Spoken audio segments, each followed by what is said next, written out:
Hello everyone, good morning and welcome back to my channel Jhuma blogs. তোমরা সবাই কেমন আছো? আশা করি সবাই ভালো আছো, আর তোমাদের ভালোবাসায় আমিও ভালো আছি। তো এখন বাজে 1:45, এই যে দেখো এখন বাজে 1:45। এখন থেকে আমি তোমাদেরকে সাথে করে ব্লগটা শুরু করছি। আই হোপ যে তোমাদের ব্লগটা ভালো লাগবে। প্রচণ্ড গরম, সকাল থেকেই প্রচণ্ড রৌদ্র। সকাল থেকে ব্লগটা স্টার্ট করতে পারিনি, তার কারণ হচ্ছে আমি লেট করে ঘুম থেকে উঠেছি। আজকে হাজব্যান্ড অফিসে গেছে, তো হাজব্যান্ড অফিসে গেলে অত একটা রান্নার চাপ থাকে না বলে আমি একটু লেট করেই ঘুম থেকে উঠি। আমার একটু মানে দেরি করে ঘুম থেকে উঠতে ভালো লাগে, কারণ অনেকটা রাত্রে ঘুমাই, রাত্রেবেলা মানে অনেকটা রাত্রে ঘুমাই বলে ঘুমটা হয় না, যার জন্য ভাবি যে একটু দেরি করে ঘুম থেকে উঠবো। তো আজকে দেরি থাকলে কি হয়, সকাল সকাল রান্নার একটা চাপ থাকে, আর বেশিক্ষণ ঘুমোতে দেয় না হাজব্যান্ড, একদম পছন্দ করে না বেলা অবধি ঘুমানো। তো ও বলে সকাল সকাল উঠে কাজ সেরে নিলে কি হয়, তাড়াতাড়ি কাজ শেষ হয়ে গেলে তুমি আবার ঘুমাও দুপুরবেলা। তো আমার আবার কি, একবার উঠে গেলে আর ঘুম হয় না, তার কারণ সারাদিন আমার কাজই শেষ হয় না, যার জন্য আর ঘুমোতে পারি না। তাই আমি একটু চেষ্টা করি যে সকালবেলায় যেটুকু ঘুমিয়ে নেওয়ার, কিন্তু তাও হয় না। এবার হাজব্যান্ড থাকলে কি হয়, 10:30 থেকে 10টা থেকে 10:30টার মধ্যে রান্নাবান্না কমপ্লিট করতে হয়, তার কারণ ওদের ছোটোবেলা থেকেই অভ্যাস। আমার মামুনি আর কি, শাশুড়ি, উনি সকাল 10টার মধ্যে রান্না করে সব ছেলে মেয়েদের খেতে দিতেন। এবার এটাই ওদের ছোটোবেলা থেকে অভ্যাস হয়ে গেছে, যার জন্য আমরাও চেষ্টা করি সবসময় 10টা থেকে 10:30টার মধ্যে রান্না কমপ্লিট করে ওদেরকে খেতে দেওয়ার, আর তা আমাদেরও খাওয়া হয়ে যায়। তো আর চাপ প্রেশার থাকে না দুপুরবেলা অতটা, মানে সকালের খাওয়াটা ঠিকঠাক করে খেলে কি হয়, দুপুরবেলা অত একটা মানে খিদে পায় না। ঠিক আছে, তবু 2:30-3টার মধ্যে খাওয়া দাওয়া হয়ে যায় আমাদের। তো এর জন্য সেই যে মামুনি করে যাওয়া নিয়মটা ওই হিসাবেই চলছে, আমরাও সেই হিসাবে চলি, যার জন্য আমাদের সকালবেলা রান্নার খুব প্রেশার থাকে। সকালবেলা উঠেই আর কি, যাই হোক নাই হোক আগে রান্নাটা বসাতে হয়। তারপরে আমাদের গোপাল আছে, জানো, পুজোর একটা চাপ আছে। 1 মাস আমি পুজো দিই, 1 মাস দিদিভাই পুজো দেয়, তাই 1 মাস একটু রিলিফ পাই।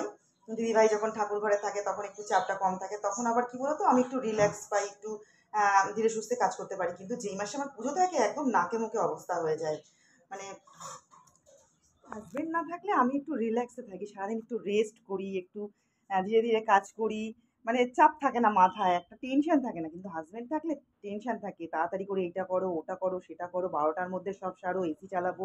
এই একটা বিশাল মানে একটা, মানে কি বলবো, হুলুস তুলুস লেগে যায় কাজের। তাই হাজবেন্ড না থাকলে রিল্যাক্স, একটু দেরি করে ঘুম থেকে উঠি, একটু মানে এদিক ওদিক করি, সবার সাথে বসে গল্প করি। আর তোমরা তো জানো আমার মানে ঘরের কাজ করার সাথে সাথে আমার এই এডিটিং ফেডিটিং এসব থাকে, এইসব নিয়ে এই আর কি চলছে। রান্নার অত চাপ নেই। নিকি সোয়াবিন খেতে ভীষণ ভালোবাসে, ওর বাবা না থাকলেই বলে ও মা সোয়াবিন করো। তো দেখি, ভাবছি সোয়াবিন করবো। আর হচ্ছে রাত্রেবেলা মাঝে মাঝে হাজবেন্ড না থাকলে কি করি বলো তো, আমরা চাউমিন বা কিছু একটা এসব করে খাই, যেগুলো হাজবেন্ড পছন্দ করে না। তো আজ দেখা যাক, রাতেরটা রাতে ভাববো। এখন সয়াবিনের ঝোল আর ভাতটা করে ফেলি, অনেকটাই দেরি হয়ে গেছে। সকালবেলা রুটি খেয়েছি। কি বলতো, আগের দিন আমি রুটি বেশি করে রেখে দিয়েছিলাম, হাজবেন্ড বলেছিল অফিসে নিয়ে যাবে, বাট নিয়ে যায় না। সবসময় বলে এমন করো, করে রাখি, বাট নিয়ে যায় না। তো যাই হোক, সেই রুটিটা আমরা খেয়ে নিয়েছি, এখন আমাদের দুপুরবেলা খেলেও হবে। তো সয়াবিনের ঝোল আর ভাত দিয়ে খেয়ে নেবো। তো চলো এখন সব কাজগুলো সেরে নিই। কে খাবে মিষ্টি, কে খাবে মিষ্টি, কে খাবে, কে খাবে? বাবু নিয়ে আয় তো, বাবু ওকে, বাবু কেজি এনে এনে এনে এনে, এনে। খাও খাও, খাইয়ে রে গোটাটা, গোটাটা খেতে পারে, খেয়ে দেখো আমি হাতে করে ধরলাম, খেলো না। এখন নিয়ে গিয়ে নিজে একা একা বসে বসে শান্তিতে খাবে। কিজি মিষ্টি ভীষণ ভালোবাসে, দেখো কিভাবে খাচ্ছে মিষ্টিটা। কালকে ওর বার্থডে ছিল, ও যা যা ভালোবাসে সব নিয়ে এসেছিলাম। তো কালকে মিষ্টিগুলো ওকে দেওয়া হয়নি, তাই আজকে খাচ্ছে মিষ্টিটা। বাবা ভালো, কিজি কিজি মিষ্টি ভালো লাগছে? কিজি, কিজি, ওরে বাবা রে,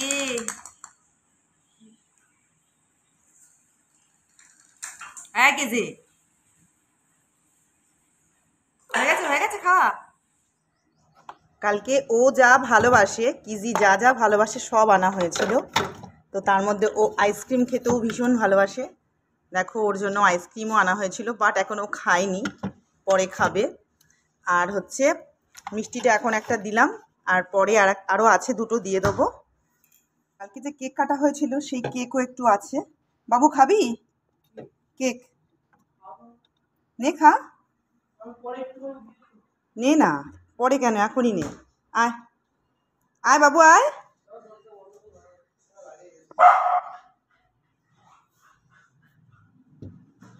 নে বাবু আয়। রাতে কিজি যে কেকটা কেটেছিল সেখান থেকে বাচি কুচি যে কেকটা রয়েছে, তো আমরা সবাই মিলে ভাগ করেই খাই। কালকে রাতে সবাই খেয়েছি, তবুও দেখবে কোনো কিছু থেকে গেলে পরের দিন খাওয়ার মজাটাই আলাদা। নিকি, আয় নিকি, নিকি কেক খাবি? নিকি কেক কি খাবি? খাবি না? খাবি? আরজু খাবি কেক? একটুখানি খা।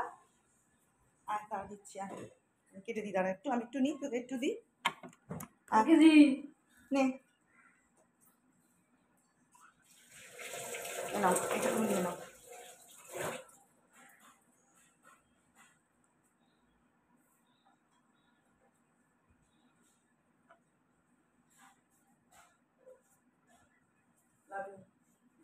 Love you. এটা আমার ছোট বর।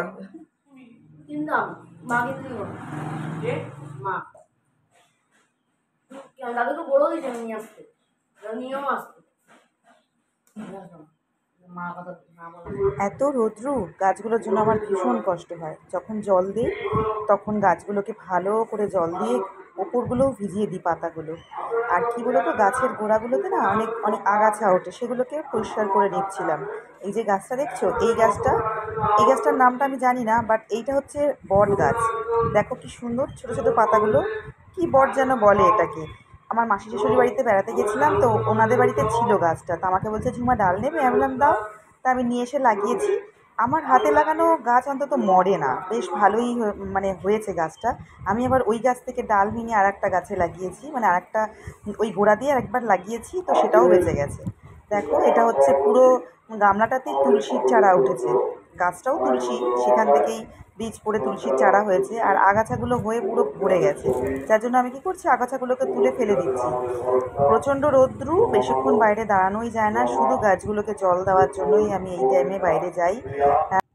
আর তোমাদের বলেছিলাম না আমি আমার জবা গাছ আছে আছে দেখো, সব জবা গাছগুলোকে আমি বাইরে লাগিয়েছিলাম, তার মধ্যে 2-3টেই আছে। টোটাল আমার 8টা জবা গাছ ছিল। এইটা হচ্ছে অরেঞ্জ কালারের, অনেক বড় বড় থোকা জবা হয়। আর এটা হচ্ছে মাধবীলতা। ঠিক বললাম তো? হ্যাঁ, মাধবীলতাই, সবে ফুল এসেছে। গাছটা টবে লাগানো তো, যার জন্য না গাছটাতে বেশি ডালপালা ছাড়তে পারছে না। গাছটা যদি নিচে লাগানো থাকতো তাহলে হয়তো আরও অনেক ফুল ফুটতো।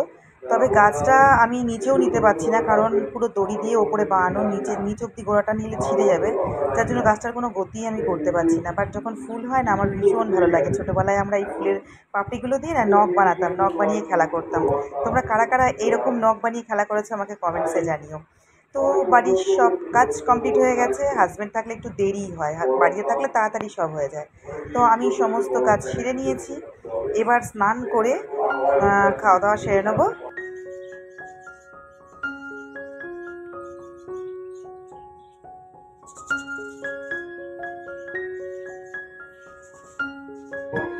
বৃহস্পতিবার পুজো দিতে একটু বেশি টাইম লাগে, এদিকে দিদিভাই পুজোটা সেরে নিচ্ছে।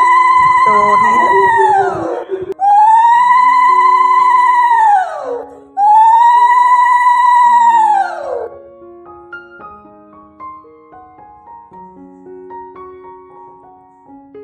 জোকারটা কিন্তু দিদিভাই দিতে পারে না, জোকারটা কিন্তু আমিই দিলাম। তো আজকের ভিডিও এতটাই। ভিডিওটাতে কিছু ভালো লাগলে like, comment, share and subscribe করো। তোমাদের সাথে দেখা হবে আবার নেক্সট ব্লগে। ততক্ষণের জন্য তোমরা সুস্থ থেকো, ভালো থেকো, আমার সাথে থেকো। Tata, bye, love you all.